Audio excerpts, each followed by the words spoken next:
Крымские пейзажи – уютные, завораживающие уголки родного полуострова с переплетением старинных улочек и маленьких домиков с черепичными крышами.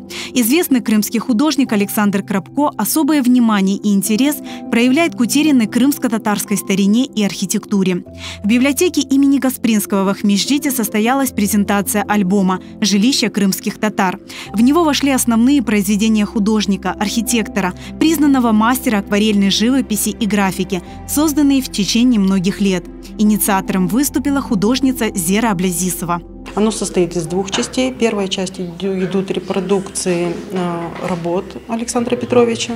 Это около 60 картин. Александр Петрович почувствовал тот Крым, я его называю крымский Эдем, когда наши картадамлар были на чужбине, они как раз таки, я думаю, вспоминали как раз вот эту картинку. Тот Крым, я его называю еще как этнический Крым. Он гармоничный, он спокойный, он очень, как вам сказать, мягкий, душевный. Это когда живописные виды Крыма непосредственно вписывается архитектура крымско-татарского дома. Тот Крым, который потихонечку растворяется в нашей современности. Вторая часть в этом альбоме – это несколько домов, которые он смог зафиксировать, снять обмеры еще в 1986 году. И благодаря этим размерам, которые там зафиксированы, можно будет это восстановить со временем. Тот аутентичный крымско-татарский дом. С помощью кисти мастер передает не только гармонию крымских пейзажей, он показывает самобытность крымско-татарских селений, подробно описывая традиционные дома с элементами этнической архитектуры. В его работах просыпается история и быт, своеобразие национальной культуры крымских татар. Александр Крапко неустанно ищет укромные уголки, нетронутые временем, и стремится сохранить облик старинного Крыма. Это, в общем-то, мечта о потерянном рае. Вот эта культура, эта архитектура, эта среда, которую мы теряем. И среду тоже теряем, мы теряем природу. Это тоже уникально.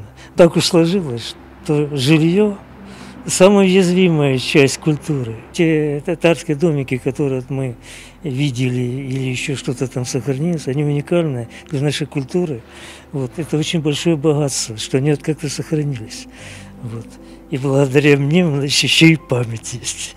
Самая древняя работа – это панорама Бахчисарая, написана из минарета мечети Тахтли-Джами. Это был 79-й год. В общем, это самая старая работа, которая здесь. Я просто не мог ее не включить, потому что ничего похожего. И там видно, что все крыши еще черепичные. Найдите Бахчисарая черепицу. «Жилище крымских татар» – сборник работ Александра Крапко. Своеобразный художественный памятник, который позволяет заглянуть в прошлое, насладиться красотой уходящего Крыма. Высокую оценку работам и трудам художника дали поклонники его творчества и коллеги по цеху. Восторженное отношение к окружающему, в первую очередь, к природе, к материальной культуре коренного народа. И так как прочувствовал, пронес через себя Александр Петрович, сумел понять душу этой земли. И я хочу сказать, что вот эти дома, которые я сам очень много пишу, Кокозе, Коктебеле, Судаке, Волошинские места, они настолько уникальны. Поэтому на альбоме, то, что мы выпустили для альбома, это уникальный музей. Очень мало художников, которые имеют свой язык, вот, которых можно узнать без фамилии. И вот к этой когорте, к этим уникальным художникам, Саша, я тебя отношу, и, наверное, все поддерживают. Вот. Спасибо за твое творчество, спасибо, что ты есть. И поздравляю тебя с альбомом.